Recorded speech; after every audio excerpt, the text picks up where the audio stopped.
Hello and welcome into this edition of the Golf Channel Podcast with Rex and Lav. It's a record-breaking start to the 2025 PGA Tour season. Hideki Matsuyama is the winner of the century. An 8-footer on the final hole gave him a 35 under par total. That breaks the record of the PGA Tour for the lowest score in relation to par. That was set just a couple years ago by Cameron Smith. That total, Rex, was 33 birdies and 2 eagles across 72 holes of the Plantation course. I asked this in all sincerity. Have you ever made 33 birdies in your entire life?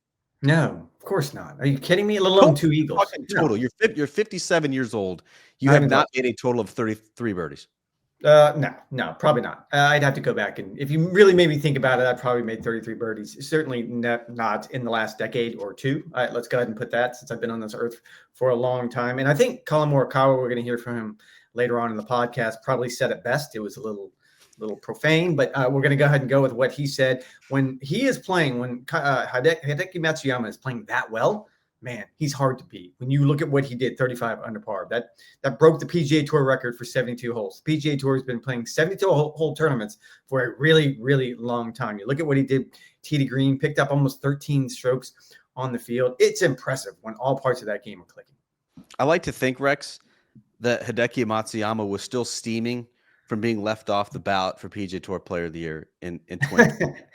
Scottie Scheffler obviously was going to win that award. Xander Schauffele obviously was going to be on the ballot after winning 2 major championships. How was Hideki Matsuyama not on the ballot for 2024 PGA Tour Player of the Year? He won a player-hosted invitational. The Tiger Woods hosted Genesis Invitational at Riviera. He also won the most difficult FedExCup playoff event. The very first one, the 70-man event at TPC Southwind, the FedEx St. Jude Championship. Rory McIlroy was on that ballot. And technically, Rory McIlroy did have 2 victories on the PGA Tour in 2024. One of them was a T1 with Shane Lowry. What are we doing here? The other one, of course, was the Wells Fargo Championship, another signature event.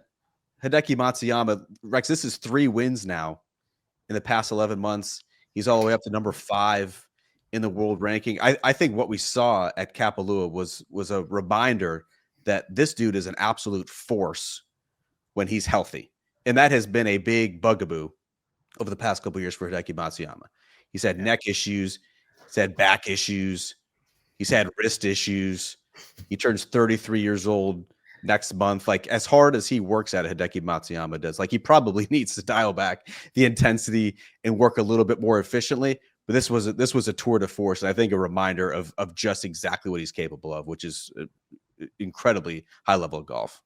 Do you think in his heart of hearts, Hideki cares that he was left off that ballot? Be honest. He doesn't seem to care about anything. Of course not. And when it comes to, other than actually hitting the perfect iron shots, which is what he's really, really good at. No, he doesn't care. 2 things stood out for me. And I was watching Golf Central after they finished it up, and I heard Brandel talking about it actually got close. I mean, if you paid attention on Sunday, Collin Morikawa got within 2 strokes. It seemed to me there were some things that could have happened coming down the stretch with the way that golf course sets up to go so low. I mean, if look, we're going to talk about Collin Morikawa later. I'm not quite sure what else he possibly could have done. But the moment to me was when it seemed like Collin Morikawa had the advantage on 16. He was in the fairway. He had an iron in his hand. He'd been hitting his irons perfect all week long. Didn't hit a particularly great one. I think he hit it to 20, 25 feet. And then from the rough, a much more difficult position, Hideki hits it and almost hits the flag. And I thought the best part of the entire show was Smiley Kaufman saying, it's a good thing he didn't hit the flag. Like, he's that good that from 180 yards, we can be like, yep, he knew not to aim for that flag, because if he hit it, he would have gone off the green and then he would have been in trouble. That's where we are with Hideki right now. And when you look at where he's won, this is his 11th time winning on the PGA Tour. And sometimes with certain players, like certainly Tiger Woods didn't fall in this category, or Phil Mickelson back in his prime, Dustin Johnson. But certain players, it seems like they get on certain courses and just fall in love with them. And those are the courses they're going to play well at. When you look at where he's had success, there is no rhyme or reason to any of it. He's won at the Memorial, which is a really, really hard golf course. It's beefy. Like a beefy U.S. Open. Like, he's won at the Sony Open, which is nothing like that, or what we see this week. He's won this week at Maui, which is completely different. It's resort course to the maximum. He won last year in Memphis, as you pointed out. Like, his game travels, and I think you touched on probably the most important thing, that when he's healthy, and he talked a little bit with our Todd Lewis after he finished up today in Maui, the idea that for the first time, he had an off season. He was able to recover. He was able to recoup. He was able to work on some things with his game. And the result was a really impressive victory. How has Hideki Matsuyama, Rex, not had a better record in the major championships since, let's call it 2018? In that span, he has 3 top 10s in the majors. One of them was very good. It was a victory at the Masters in 2021. The other 2 were at the past 3 U.S. Opens, but he was never like really in contention. He was never closer than 3 shots. He sort of backdoored it at Brookline a couple years ago with a Sunday 65. He never really had a chance. Like what's the deal that's going on here? I think most people point to Hideki Matsuyama and look at his putting. And much was made of the putter switch that he went. He went to the center shafted putter, which seems to be a little bit of a trend on the PGA Tour. It can only help in sort of that range that Scottie Scheffler was trying to improve as well. When you're as good of an iron player as Hideki Matsuyama is, as Scottie Scheffler is, you're going to make your hay in sort of that 10 to 20 foot range. And you look at Hideki Matsuyama's putting on the PGA Tour last year, 119th on the PGA Tour inside 10 feet, 90th on the PGA Tour from 10 to 15 feet, and 66th on the PGA Tour from 15 to 20 feet. Not terrible, but not great. And that's the reason why he was actually pretty low on the birdie average number. So he's not a great putter, and his driving is sort of subpar as well. 160th on tour in total driving, which combines distance. He's not necessarily long, and accuracy. He's not necessarily accurate as well. So that sort of plays in to the golf courses that he could win on as well. Kapalua, wide open fairways, let it go. And then when you couple that with a hot putter, that's going to work. On more difficult golf courses, more penal golf courses where the ball is going to sink to the bottom of Bermuda rough, or golf courses where it's really penal with, hazards outside the fairway, he's going to struggle. But again, when he's driving out a rope like this and is putting as he is, as well as he is now with this new putter, like, he can win any golf tournament in which Hideki Matsuyama tees it up in 2025. And that has to be a very good feeling for him.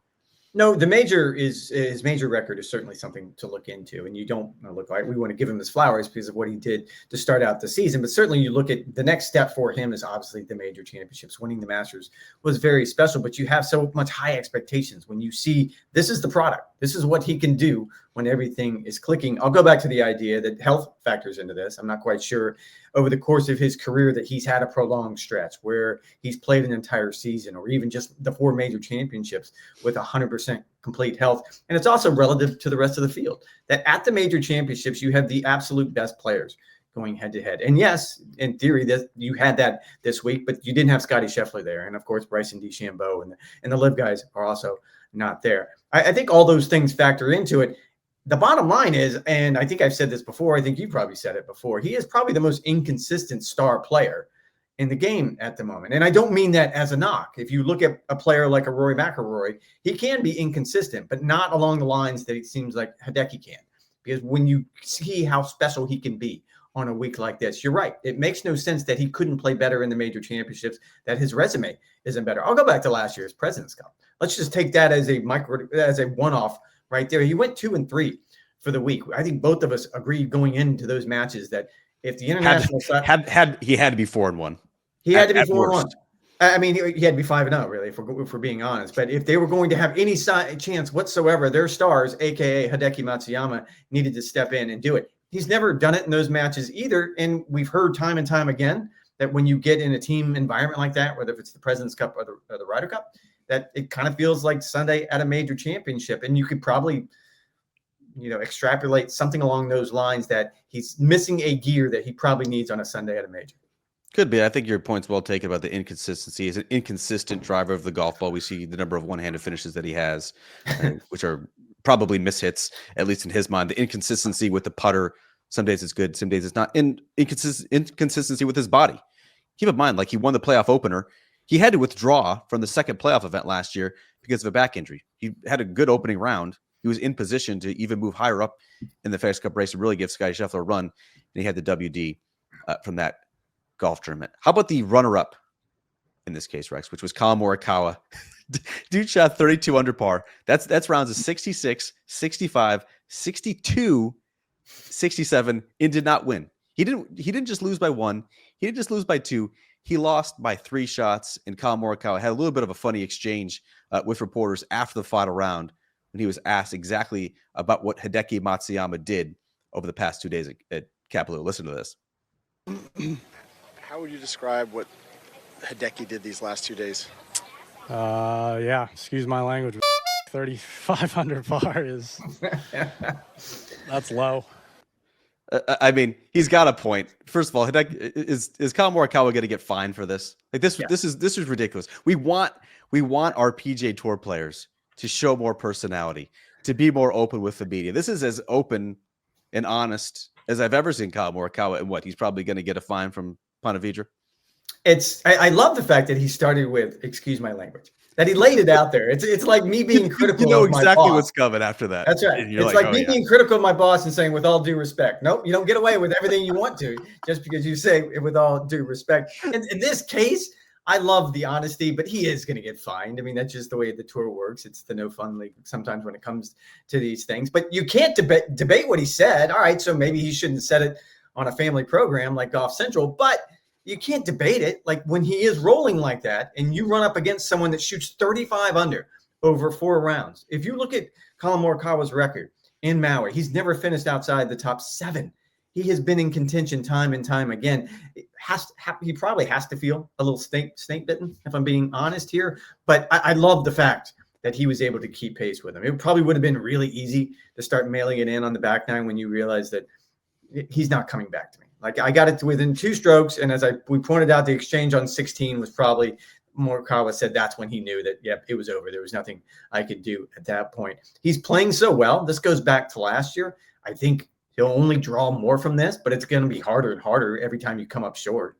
Yeah, it certainly feels like he's a little bit star-crossed, especially when you have a heater like this. Like he obviously has a point about what transpired over these 72 holes at Kapalua, and on Sunday, Collin Morikawa missed twice as many greens in the final round with 4 than he did over the first 3 rounds combined. And again, he was not leading heading into the final round. Collin Morikawa on Sunday, he made par on the 2 par 5s on the front side. He bogeyed number 6 after 3-putt. Like those little miscues, he's probably going to be ruining for the next 12 to 24 hours as he thinks about one that potentially got away from him. I think big picture though, Rex, like this is such a different player than the Collin Morikawa we saw who coughed up a 7-shot lead with 8 holes to play at Kapalua just a couple years ago. He's coming off the best strokes gained season of his entire career, one in which he did not win a major championship like he's done previously in his career. He's such a more well-rounded player now, particularly with his short game and his putting. I feel stupid because we just had the predictions podcast that dropped last week, wherever you get your podcast, and neither of us picked Collin Morikawa to win a major championship in 2025. He has been a fixture on the leaderboard at Augusta each of the past 3 years. He is the most precise player outside of Scottie Scheffler on the planet. That is going to play well at a tournament like the U.S. Open. And as he just proved over these 72 holes at Kapalua, like the dude can make as many birdies as anyone. And that would obviously play in a PGA championship or an Open championship, which he has won previously. Is your arrow continuing to point upward on young Collin Morikawa? Absolutely. You asked me up at the top if I've ever made 33 birdies in my entire life, and the answer is probably no. I can tell you what I haven't done in my entire life. In the course of a 54-hole span, to only miss 2 fairways, that is what he does to a T. When you look at what he did through 3 rounds, that's phenomenal to me. And look, these are resort fairways, and anyone who have ever been to Maui and played Kapalua, they can attest that you have to probably hit it pretty bad. I played it. I've hit it pretty bad. I know what it's like to miss fairways there. That to me is phenomenal. And this goes back to the idea that you're absolutely right. He's so much more of a complete player now than he was before. And I'll go back just a few years ago when he started to struggle. 2023 is what I'm really thinking about here. And you hear players talk about this all the time. There is a tendency when you get to the level that Collin got to with a multi-time major championship winner, you're perennial in the top 5, top 10 in the world rankings, all of those things, is to start looking at the little things that you feel like you don't do well enough. And you spend more and more time focusing on that because that's where you feel like you're going to make those incremental gains to break through, to get to that next level, another major championship, get to world number 1, whatever the case may be. I think in the case of Collin Morikawa, he started looking in the other areas of his game. And it was detrimental to what he did best, which is that iron play, sublime iron play. Again, I can't stress this enough. 2 fairways over the first 3 days he missed. That to me is phenomenal. And this is back to what he does best. And you know he's just going to keep plugging away. I found it fascinating. You read his transcript on Saturday. He talked about the idea that his mission coming into this year, which was really fun to read and just sort of dig into this mind that goes so deep, is to go into every round trying to pour everything I have physically, mentally into every single shot. And he said, that's what Tiger did. That's what the greats did. And he admitted that over the course of my career, I've probably had rounds, tournaments, days, shots that I wasn't pouring 100% into it. You certainly saw it this week with the way he played.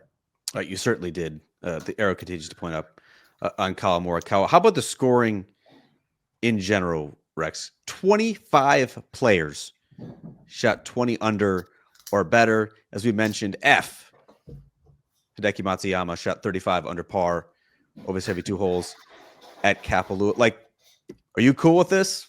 A 7,600-yard course, 3 par 3s, reachable par 5s. Like, this isn't quite as low as it was in 2022. Remember that with Cam Smith, John Rahm, Matt Jones shooting 34, 33, and 32 under par respectively. Like, do you have a problem with it? The winning score, how easy Kapalua played in the 2025 Lid Lifter? No, absolutely not. And we go through this every year. We always show up, and I think there was 68 drives of 400 yards or longer for the week in Kapalua, and that's pretty much the norm. And it's getting longer and longer. That's a whole different conversation. This is where the players go to knock off rust. I don't want to call it spring training. It's a signature event. There's a lot of things up for grabs here. But I have absolutely no problem, because what you end up with is Hideki winning in record style, which is fascinating. You have primetime golf on the East Coast. You have people who are freezing in the Northeast of the United States looking at Maui in these beautiful views. We will get to Florida. Actually, we'll get to Riviera soon enough. And then we'll get to Florida, which will mean Bay Hill and the Players Championship. And then we'll turn the page and start heading towards Augusta. Trust me, there's plenty of really, really difficult golf courses out there that we don't need to make all of them have to be these just slugfest. They can come out and you can have a tournament like this. I don't think anyone is looking at this tournament thinking to themselves, well, that's silly golf. No, Hideki still had to play really, really well to be able to do what he did to shoot 35 under par. I don't have a problem with it at all. Yeah, like it's draining in its own way to have to make as many birdies as you do. That like that applies a certain sort of pressure on you.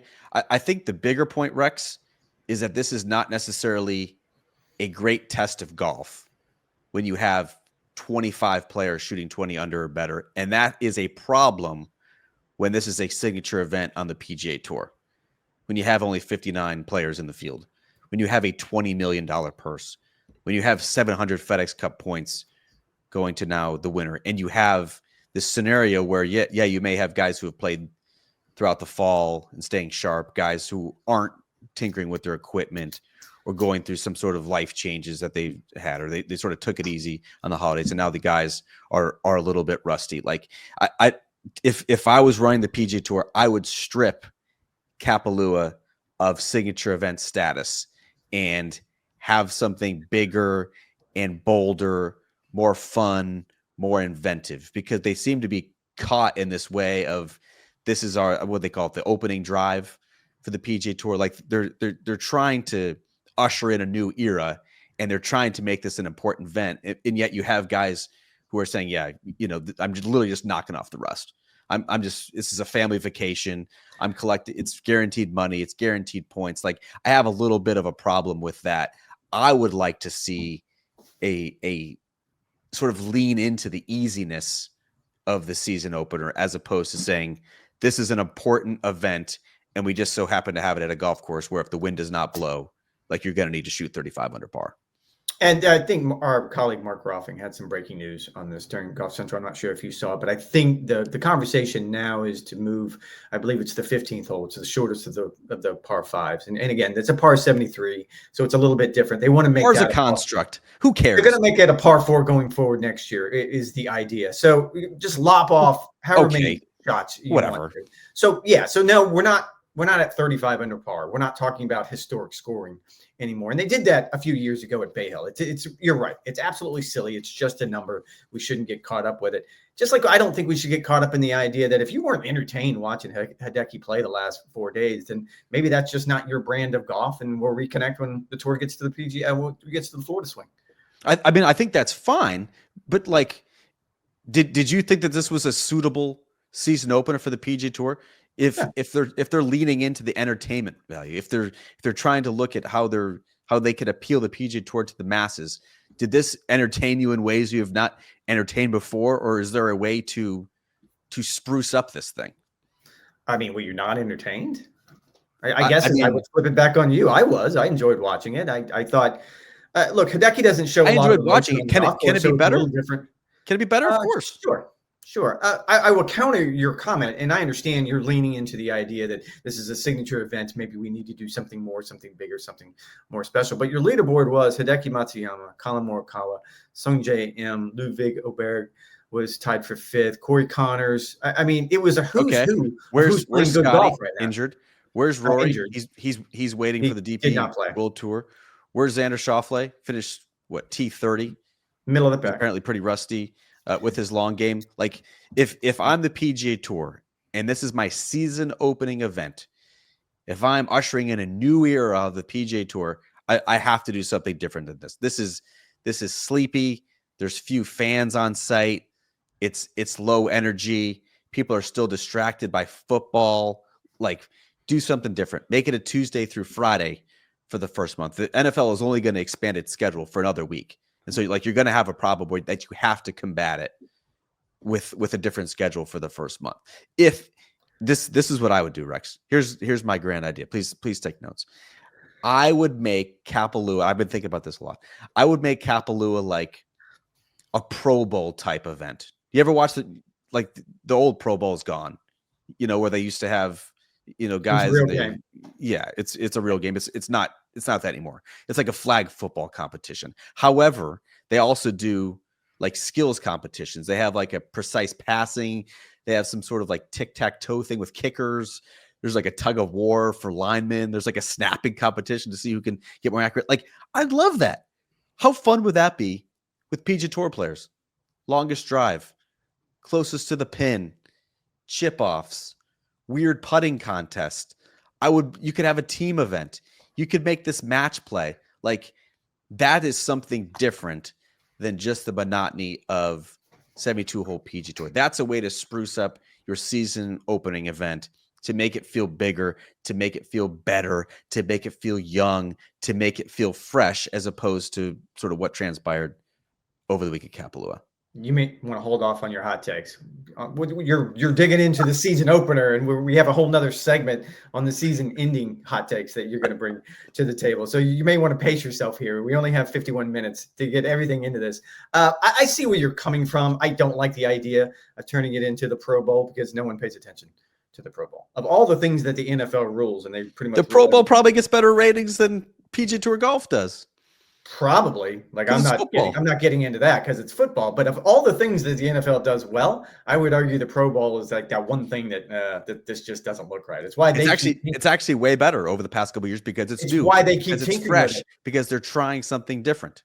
I will counter, however, to your point, and I'm going to get this wrong. So please, everyone, be gentle when you come after me on this one. I believe the NHL All-Star Game has turned into something called the Four Nations Cup, which is pretty much what it says. It's kind of a round-robin team event, with the four nations being the United States, Canada, Russia.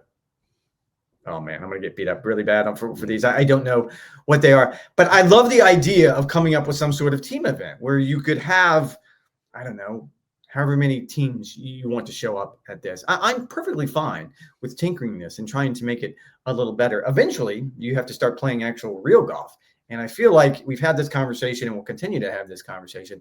I believe the PGA Tour schedule, I believe professional golf looks vastly different in 2026 than what it looks right now and what it has looked like for the last few decades. I do believe that we're getting to a point where we will see massive changes. And I'm not against doing something different in Maui. I don't think the Pro Bowl is the way to go, though. No, I just think something fun, something inventive. You could do match play. you could do a team event, something along the lines. I think the only issue with my plan, though, Rex, if I'm really thinking this through, is that if you strip the season opening event of signature event status, right? If it's no longer guaranteed pay, if it's no longer guaranteed FedExCup points, if it's no longer $20 million purse, guys aren't going to come. They're not going to fly 7 or 8 hours, or for an international player like Victor Hovland, he's not going to fly and waste an entire day for something that does not pay off in the long run. I do think you got caught in the air with the ball and didn't know what to do with it. I see what I know. Clearly, you have to have other ways to entice players. Rory McIlroy skipped this event several times over the past decade. Like your biggest star needs to show up for the season event. I think there's ways to tweak the PGA Tour schedule, which I'm sure we'll get into in 2025, to make it more appealing for the fans and for the players as well. That was very clever of you, Rex. I believe that's called a segue in the TV business to allude to possible changes to the Tour Championship, as our friend Gabby Herzig of The Athletic first reported and then confirmed by Doug Ferguson of the Associated Press. The PGA Tour is considering changes to the Tour Championship format. You and I have discussed this ad nauseum since the staggered start format was introduced in 2019. Scottie Scheffler has probably been one of the most vocal opponents of the format, even called it, I believe, silly this year. According to The Athletic, we could see some sort of match play bracket.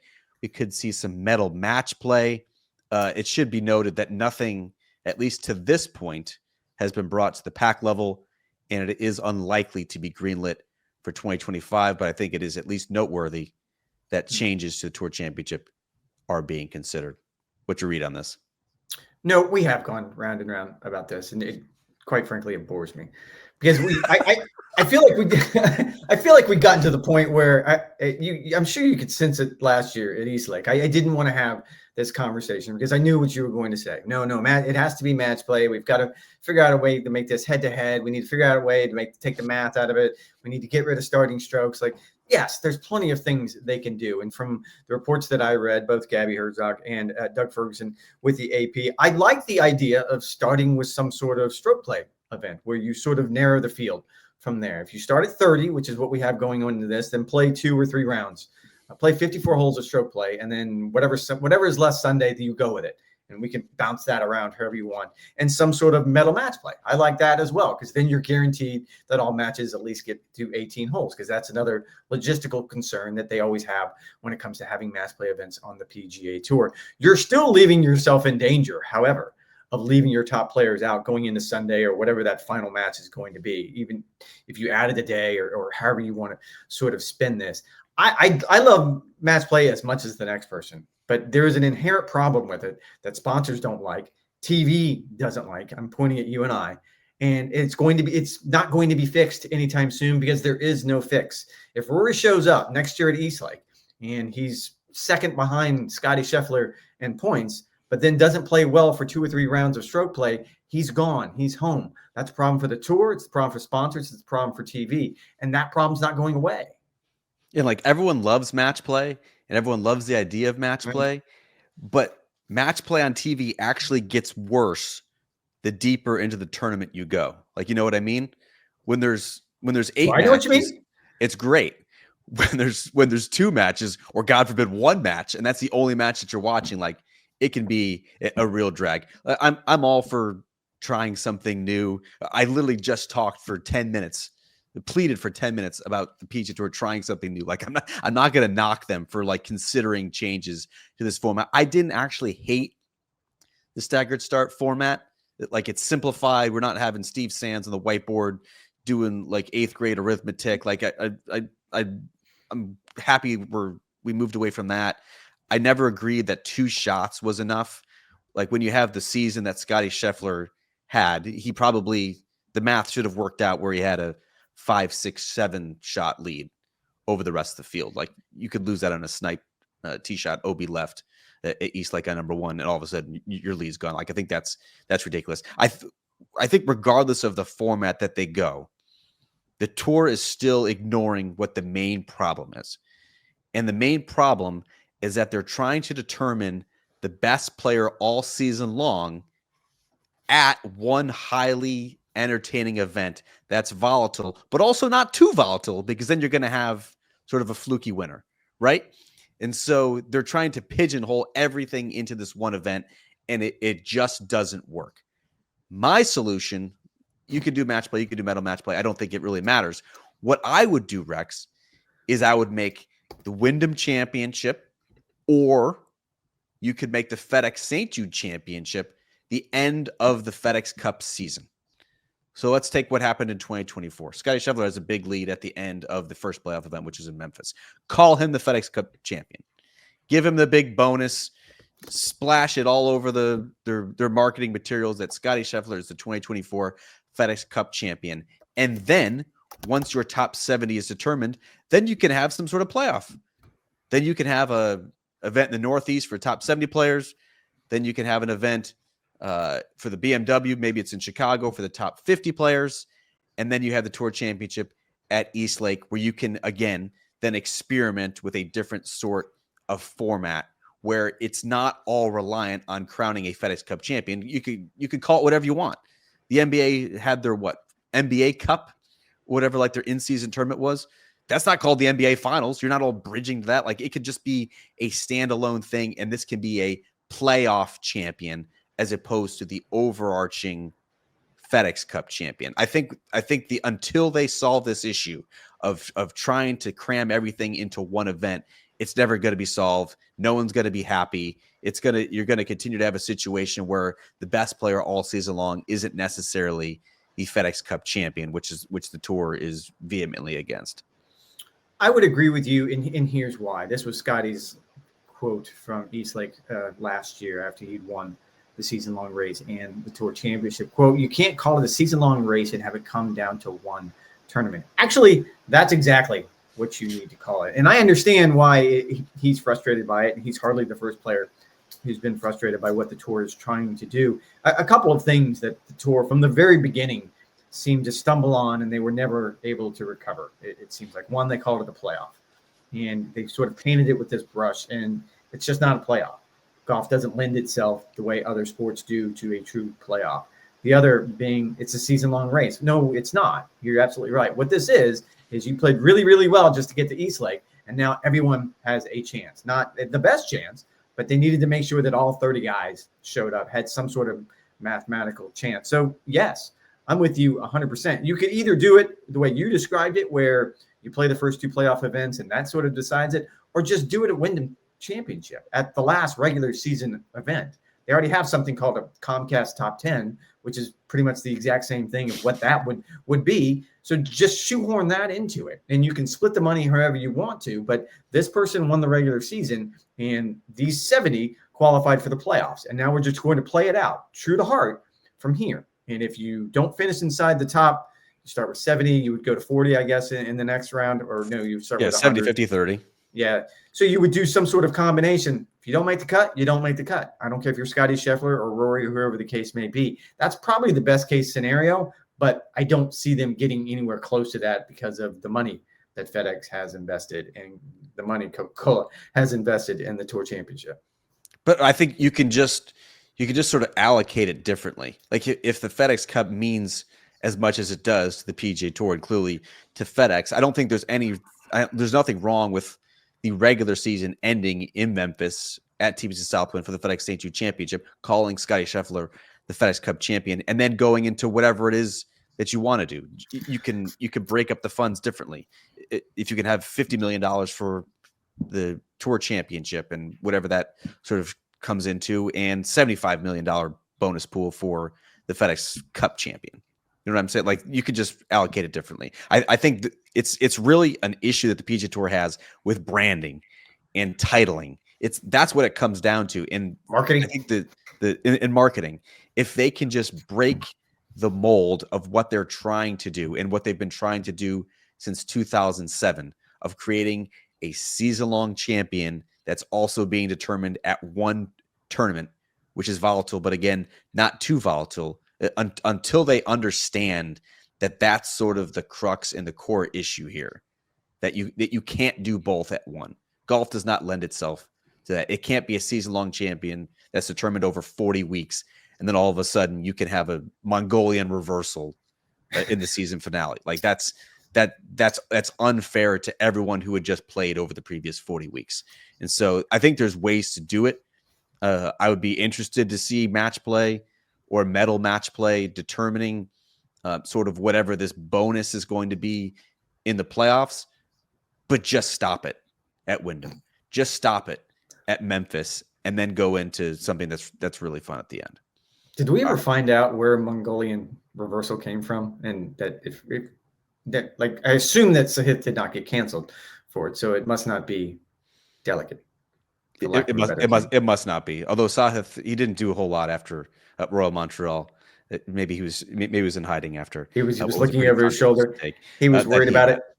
And I will go back to the idea, and I had a long conversation with a tour official about this late last year, and they sent there's been a few waves of surveys that have been sent out to fans and broadcast partners and sponsors and players, and they really are trying to engage with the fan in a way that I have never seen over the course of my career. When I'm talking with this official, for example, I was curious, like, what are you hearing on the TV front? Like, what do we have to do better? And not necessarily, I mean, you and I clearly don't have to do anything better, but when it comes to showing live tournament golf, like he pointed out that they have broken it down very statistically of they're showing a lot of putts and not a lot of the other things. And it seems like the fans want to see the other things. You want to see the drives and the chips and the approach shots and everything. So I think only good things are going to happen from these questions, from these conversations, whether or not it changes. And it's important to point out that nothing has been put before the Player Advisory Council.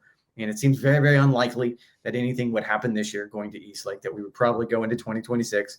Goes back to the conversation that you and I just had. I can imagine that being one of the lesser changes going into 2026 as we look forward. But this certainly is something that I'm at least happy they're looking at through a different lens. I'm kind of digging this new PGA Tour on Drew Rex. Like, it basically just if you have an idea, it can be implemented very, very quickly. Keep in mind, Maverick McNeely crunched all the numbers, data specialist during his college career at Stanford, crunched all the numbers about the FedExCup point distribution, brings it to the pack, brings it to the PGA Tour board. All of a sudden, that gets implemented for 2025. Scottie Scheffler, world number one, comes off the best season since Tiger in probably 2007, comes up with the best season at the Tour Championship with all the FedExCup branding behind him, comes up and says, this is, quote, silly how it all comes down. What is the PGA Tour? Well, all of a sudden, they're going to be considered. If you have an idea, put it in the suggestion box, and all of a sudden it might just make its way onto the PGA Tour. Right, so let's go to some quick hitters, other news and notes from the week that was in the world of golf. No Scottie Scheffler this past week at Kapalua, as we mentioned, because of the hand injury that he suffered at Christmas. We're not making light of this.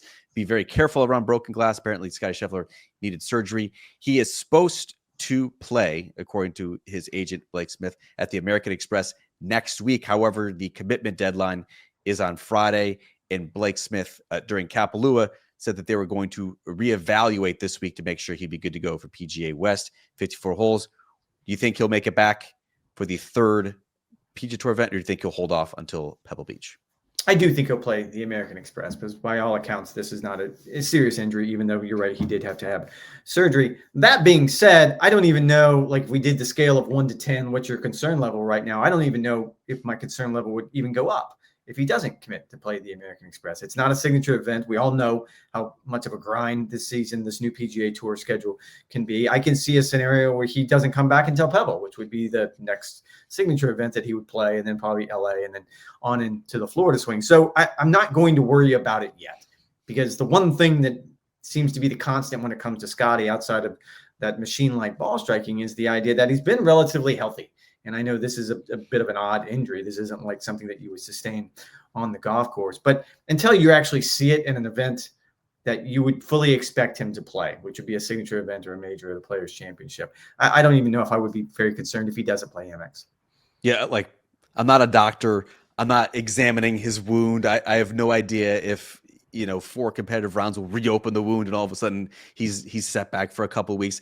I do like the fact that if you're Scottie Scheffler, this is not like a knee issue or a hip issue or a back issue, where all of a sudden it becomes where if you play, you could potentially make it worse, and then you're set back for months on end, or there's potential re-injury. Like, this is literally just a wound that has to heal. If he doesn't play the American Express, I will not think anything of it, and I'll be more than happy to see him along the Monterey Peninsula.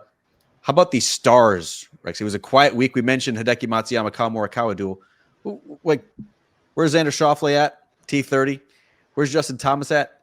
T26. We had high hopes for both of these guys. If you listen to the 2025 predictions podcast from us, what happened this week?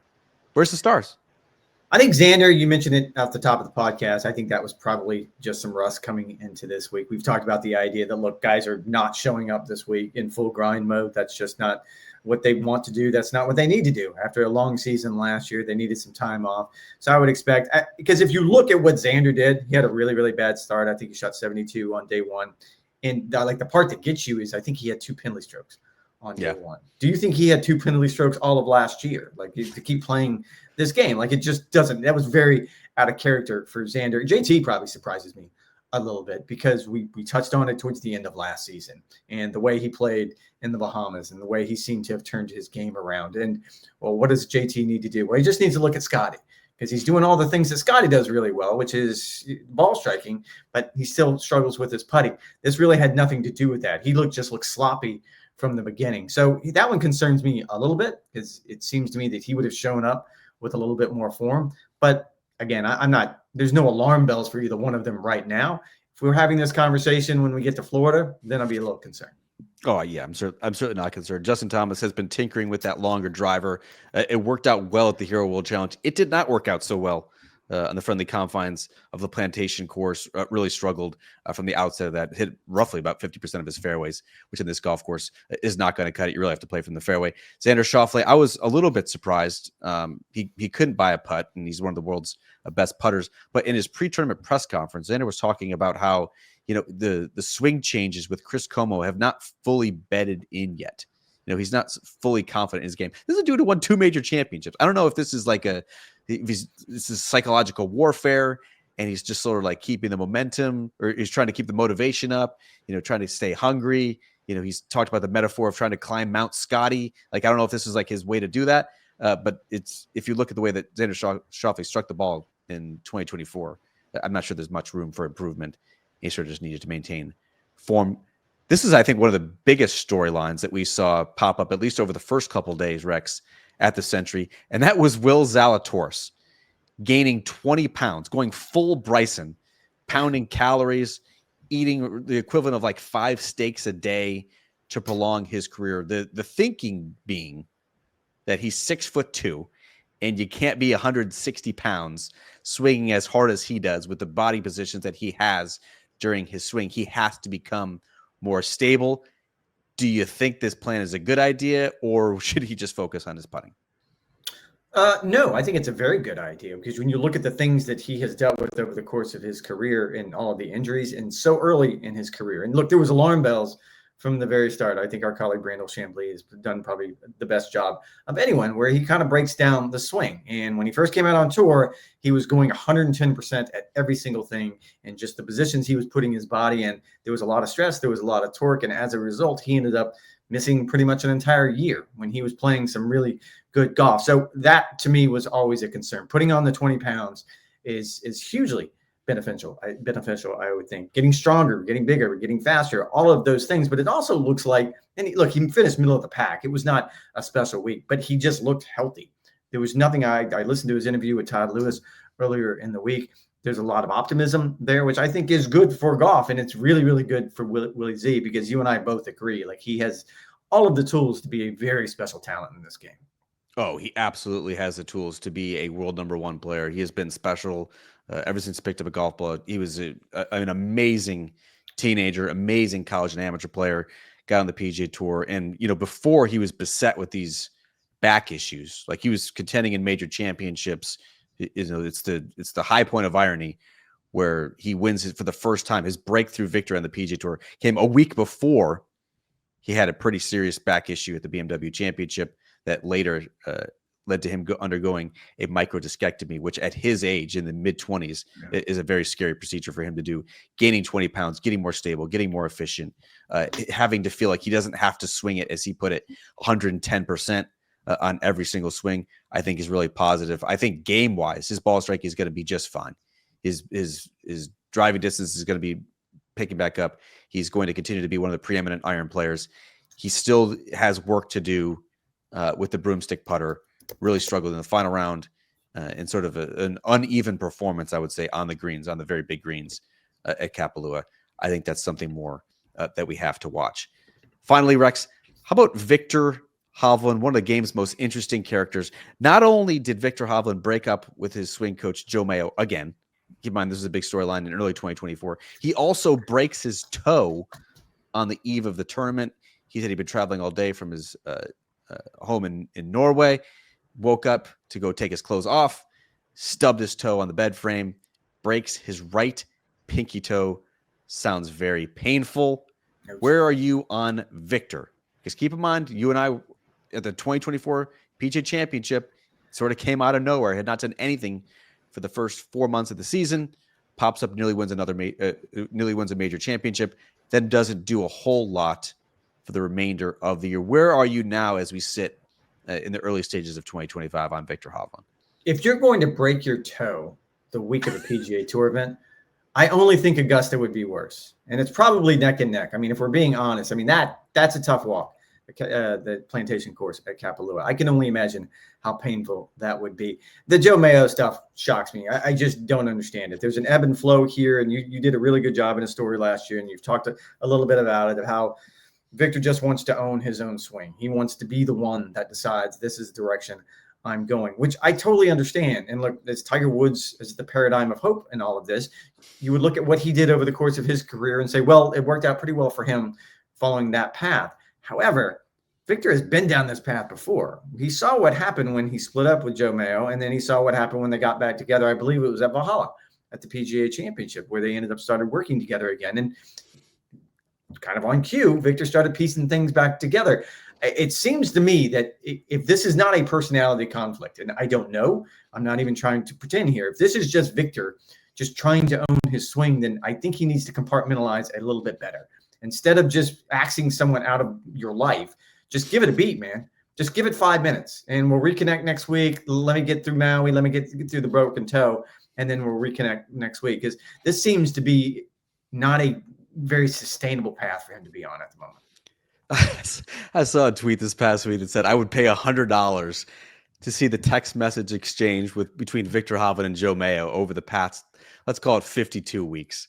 The back and forth, the breaking up, we're getting back together, what they're actually working on. And Viktor has always been very secretive about what he's working on and why, which I think is actually a shame, because he is a instruction savant, you know, when it actually comes to the golf swing and what he's trying to do. And it helps provide context what he's working on. Because all right now we have the visuals of how he's playing, and also the stats that show how he stacks up against his PGA Tour peers. And this week he was 42nd this week in a 58-man field after Davis Riley WD tee to green. That is very un-Viktor Hovland-esque. And his short game continues to regress, as we saw in 2024, because he's putting so much emphasis on rediscovering his long game feels. I don't feel great about it at the moment. This is unrelated completely to the injury that he sustained. It's more, can Viktor Hovland find a swing that works for him and actually commit to it? Can he actually just stick with it, as opposed to being the constant tinkerer that Viktor Hovland is? We're going to do something different in 2025. We're going to be soliciting feedback from the crowd in the form of listener questions. We're running out of time, so let's just do one that we had from our friend. I think it was cup of coffee or something that we had, Rex. It's pot of coffee. Excuse me, pot of coffee. Has Hideki ever written a manual called How to Win the Masters Without Smiling Too Much?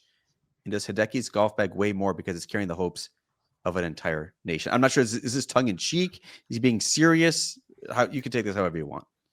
The second question is the one I actually wanted to answer, because I think there is a layer to that. It's the onion thing here. There's a layer to that I know Pot of Coffee is probably trying to have a little bit of fun here. But when you look at how guarded Hideki is, and you and I have covered him for a long time, and we have seen how he has an entourage of media around him that, I mean, even Tiger Woods in his prime didn't have. Hideki talks after every single practice round, after every practice session.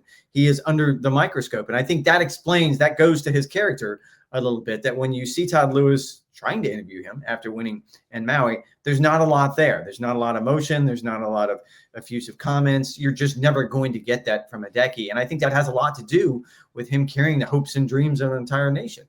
Yeah, I'll go back to the 2021 Masters, which Hideki Matsuyama won. I don't think it's any coincidence that was the Masters that he won. There was limited fans on site, and there was a limited media presence on site. He didn't have to have the full discourse with 25 Japanese reporters who had traveled and are asking him to go through each and every shot. I do think that's important. I do think Hideki Matsuyama, now turning 33 next month, is in a different spot in his life, but he seems better equipped to handle it, perhaps, than ever before. It's a big week for us, Rex. You and I will both be at the TGL Arena on Tuesday for the kickoff event for the TGL. That's the Simulator Golf League. If you are unfamiliar, we'll both be in South Florida. We'll be doing a podcast immediately following the 2-hour match. It begins at 9 o'clock Eastern time on Tuesday. You and I are going to have to stay up very late, well past our bedtime, but we will have a record. They'll be dropping wherever you get your podcasts on Wednesday morning. All right, that is going to do it for this edition of the Golf Show podcast with Rex and Lav. Thanks for listening. Thanks for the support. We'll talk to you guys from South Florida on Wednesday.